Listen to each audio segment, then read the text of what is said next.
Bismillahirrahmanirrahim. Assalamualaikum warahmatullahi wabarakatuh. Waalaikumsalam warahmatullahi Ah, wabarakatuh. Kembali lagi di podcast kita. Ini dengan saya sendiri. Malam ini kedatangan tamu yang sangat spesial. Boleh dong perkenalkan dulu dong. Assalamualaikum warahmatullahi wabarakatuh. Waalaikumsalam warahmatullahi wabarakatuh. Nama saya Ridho Fitrah, tinggal di Cipinang Muara 3, bekerja di salah satu rumah sakit di Jakarta. Saya berasal dari Sumatera Barat, itu Minangkabau. Ya itulah data-data saya untuk memperkenalkan diri. Oke, Masya Allah. Kebetulan anaknya beliau, anak Parido ini, salah satu sahabat saya juga dalam menuntut ilmu sampai saat ini dari 2018, Masya Allah itu. Eh, jadi di sini saya ingin mewawancara nih, ada beberapa pertanyaan. Insya Allah. Yang pertama itu pengalaman kerja di rumah sakit itu gimana, Pak? Apa mungkin ada horornya atau apa gitu, Pak? Baik, untuk pekerjaan itu sebenarnya tuh horornya itu tidak ada. Jadi kata-kata orang-orang aja tuh, oh kerja di rumah sakit itu tuh ada horor-horornya.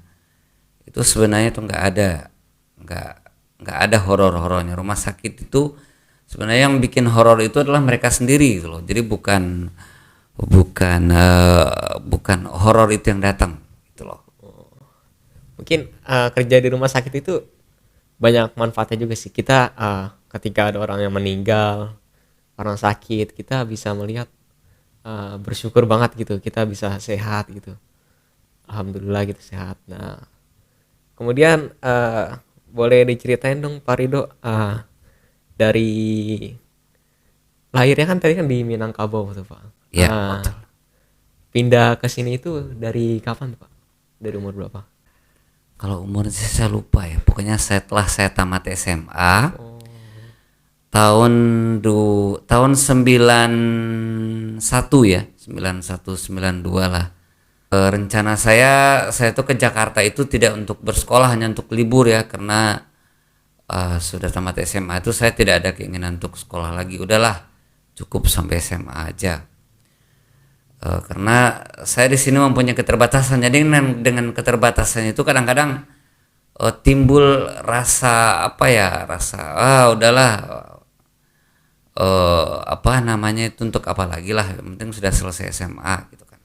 Tapi setelah itu kakak menawarkan ini ada sekolah katanya gitu, ada sekolah keterampilan.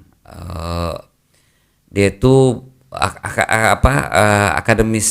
akademisnya di Jepang diakui gitu kan. Akhirnya saya, setelah saya diceritakan sama kakak saya, akhirnya saya, oh ya udahlah, nggak apa-apa lah untuk pengalaman saya gitu kan ya. Udah, akhirnya saya ikut tes. Alhamdulillah 3 kali tes itu alhamdulillah lulus ketiga-tiganya. Dan saya sampai masuk di akademi di sekolah Shiatsu itu 2 tahun setengah. Itu 2 tahun setengah itu tuh batas minimalnya. oh. Jadi setelah 2 tahun setengah itu langsung mendapatkan kerjaan gitu Pak? Iya, langsung dapat pekerjaan. Awalnya di kita tuh kan di bawah binaan Departemen Sosial ya, sekolahnya. Sebelumnya saya akan cerita dulu ini. Kenapa saya bisa masuk ke lembaga Departemen Sosial, khususnya ke sekolah binaan tunanetra. Karena saya di sini nih mempunyai keterbatasan di penglihatan. Dan saya pun juga tidak menyesal dengan kehidupan seperti ini. Kenapa? Karena di balik itu Allah sudah memberikan manfaat itu sudah ada mungkin ya niat-niat Allah di situ tuh untuk saya. Dan saya juga menerimanya dengan segala kekurangan saya, dengan segala keterbatasan saya terima. Saya itu masuknya dari Lembaga Binaan Tunanetra Sumatera Barat. Saya bisa bersekolah untuk masuk ke lembaga tunanetra itu. Oh, jadi salah satu motivasinya adalah keterbatasan itu tidak membatasi kita untuk menuntut ilmu sebanyak-banyaknya. Betul. Oh ya, ini boleh nih Boleh. cerita awal-awal bertemu dengan ibunya teman saya, itu sahabat saya Fatur. Eh, Kebetulan saya secara tidak sengaja saya ketemu om-om saya tuh di rumah kakak saya di Pejaten Indah itu. Awalnya beliau bertanya, ini kapan mau menikah, ini sudah bekerja kok belum menikah juga. Eh, Terus saya jawab, saya belum dapat jodoh. Ya udah, kalau sama ini aja gimana gitu kan. Ya saya pikir-pikir dulu, karena di waktu itu ya saya masih muda ya, karena saya ada problem juga di waktu itu, problem biasalah, problem anak muda ya, yang baru dikecewakan orang. Jadi saya belum menjawab itu, prosesnya cukup panjang. Kalau diceritakan mungkin sampai besok mungkin nggak selesai. Saya singkat aja. Setelah beberapa bulan ya, setelah 9 bulan saya melakukan proses itu, akhirnya saya mencoba untuk salat istikharah. Saya istikharah terus, ya Allah, kalau memang ini jodoh saya ya maka pertemukanlah saya. Tapi kalau bukan ini jodoh saya, maka carikanlah jodoh yang benar-benar menerima saya itu apa adanya. Dan qadarullah, beberapa kali istikharah, saya belum dapat jawaban. Saya coba lagi, karena saya tidak mau, kalau Allah itu pasti di balik itu mungkin ada hikmahnya juga mungkin. Saya coba lagi. Alhamdulillah ya, qadarullah juga saya dapat jawaban. Tiba-tiba saya itu dimantapkan aja gitu loh. Oh, ya udahlah, kalau memang ini jodoh saya dari Allah, ya udahlah saya jalanin. Setelah itu saya telepon kakak saya oke gitu. Saya bersedia untuk menerima dia sebagai calon istri, bukan pacar ya.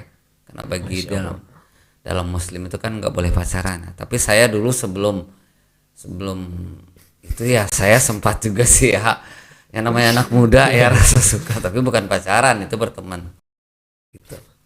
Jadi setelah 9 bulan kemudian saya baru dapat ini, dan tanggal 21 Mei saya akad nikah tahun 2006, jam 8 pagi Wih. hari Minggu. Saya mengikrarkan akad nikah saya dengan bundanya anak-anak itu. Acaranya dimulai jam 8, lewat 20 menit. Wow.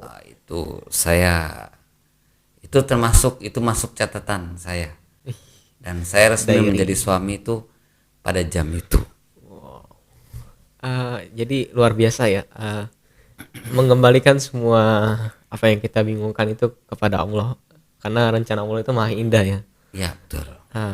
Dan kesimpulan itu adalah mencari jodoh itu bukan karena ada apanya, tapi karena apa adanya. Ya adanya. Oke, kan Pak Rido kan udah istilahnya umurnya di atas saya lah. Mungkin ada pesan untuk anak muda yang dari Pak Rido ambil dari pelajaran Pak Rido saat muda dulu. Ya, bagi saya, untuk anak-anak muda, ambillah pengalaman yang baik untuk kita pakai. Janganlah berhenti untuk belajar, janganlah berhenti untuk berjuang. Oh, saya mempunyai keterbatasan, tapi keterbatasan saya hanya di satu sisi. Di sisi lain saya tidak mungkin dong seperti saya terpuruk dengan kekurangan saya, dengan keterbatasan saya. Saya akan lebih mencari inovasi lagi, mencari yang terbaru. Dan apabila itu gagal, mungkin ya belum waktunya, dari kita kembalikan kepada Allah. mungkin kalian-kalian yang anak-anak muda yang diberikan kecukupan sama Allah dalam arti kata fisik ya dan segala macam, cobalah belajarlah dari orang-orang yang mempunyai kekurangan daripada kita, seperti dari orang yang tunanetra, ya, orang yang tunarungu, atau yang mempunyai keterbatasan lain. Jadi belajarlah dari situ dan kita selalu melihat ke bawah. Kalau kita melihat ke atas, orang itu bisa jadi begini, orang itu bisa jadi begini. Kita ukur kemampuan kita sampai di mana. Kalau sebatas itu kemampuan kita ya sudah, kita nggak usah melebihi apa yang ada di kemampuan kita. Gitu. Oke. Jadi kesimpulannya, kalau kita nggak berjuang, kita sendiri yang akan terbuang ya. Betul. Oke, di akhir ini kayaknya di depan saya ini udah ada apa ini? Bambu-bambu. Bambu-bambu. Ya, ini alat musiknya. Alat musik. Oh, ini ada 3 nih, Pak. Ya. Ini apa bedanya, Pak? Ini sesuai dengan nada. Oh, sesuai dengan Ya, nada. nada ini ada nada yang tinggi, ada nada yang rendah, ada nada yang sedang. Ini nama alat musiknya apa nih, Ini Pak? nama alat musiknya suling. Oh, suling. Suling. Oh iya. Iya, ini Menginginkan suling. cipta mulai. Jadi suling ini ya.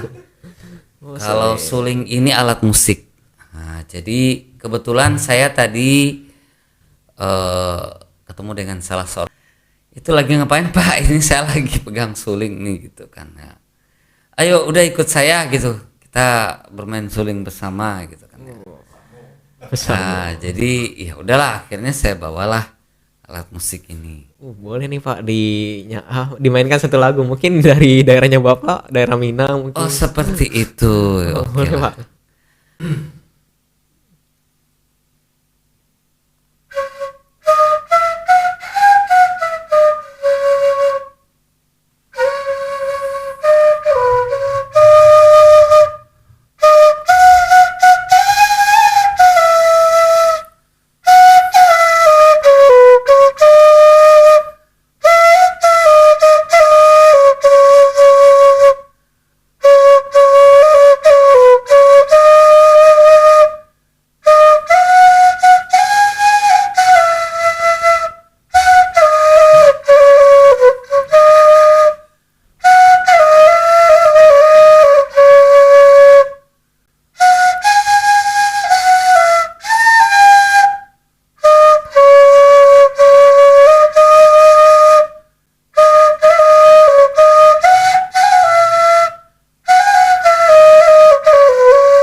Astagfirullah Baroya Astagfirullah Minal khotoya.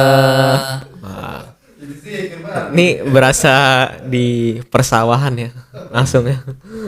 Nah, kalau berasa di persawahan, Oh, ada lagi nih. ada lagi. Masya Allah. Boleh nih, Pak.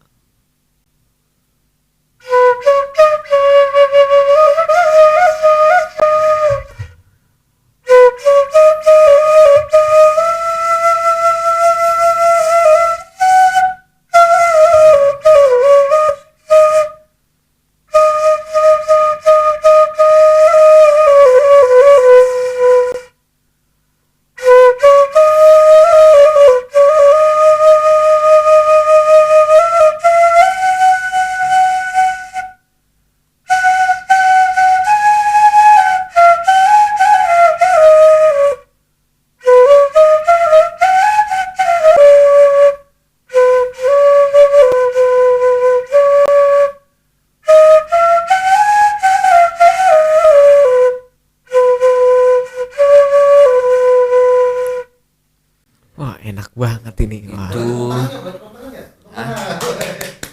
Itu kalau lagu itu lagu Babendi Bendi itu tari payung. Jadi kalau hujan kita akan pakai payung. Oh. Jadi itu lagu apa? Itu untuk musik tari payung. Kalau di Sumatera Barat. Ini berasa benar-benar di persawahan, lagi hujan gitu, minum teh. Minum teh gitu ya. Terus minum kopi sambil menikmati alam gitu ya. Dikit lagi Ramadan nih, mudik nih, mudik. Kalau Ramadan saya mungkin yang mudik itu biarkanlah orang-orang. Oh, iya. Karena saya cukup di Jakarta saja. Karena di cuti pun saya juga belum tentu dapat ini. Oh, Ya. iya benar-benar. Ya, mungkin cukup konten kita kali ini. Kalau mau lebih, mungkin tadi merasa enak banget gitu. Menagih. Saya kebetulan belum punya sosmed ya. Tapi nanti dipertimbangkan. Ya, nanti juga akan ada konten-konten berikutnya. Nanti dilihat saja di IG saya segala kegiatan saya. Iya, boleh. Ya, apa yang saya sampaikan tadi, kita harus berjuang dengan sesuai dengan kemampuan kita, jangan melebihi dari kemampuan kita. Betul. Jadi janganlah segala kekurangan yang kita miliki itu menjadi kurang, tapi segala yang kekurangan kita itu kita ambil pelajaran. Oh, kalau di sini kita kurang, di sisi lain kita kan ada kelebihannya, kan begitu. Kita cukupkan mungkin konten kita kali ini. Sekian, terima kasih sudah menonton video ini. Jangan lupa like, comment, share, and subscribe. Ya, wassalamualaikum warahmatullahi wabarakatuh. Waalaikumsalam warahmatullahi wabarakatuh.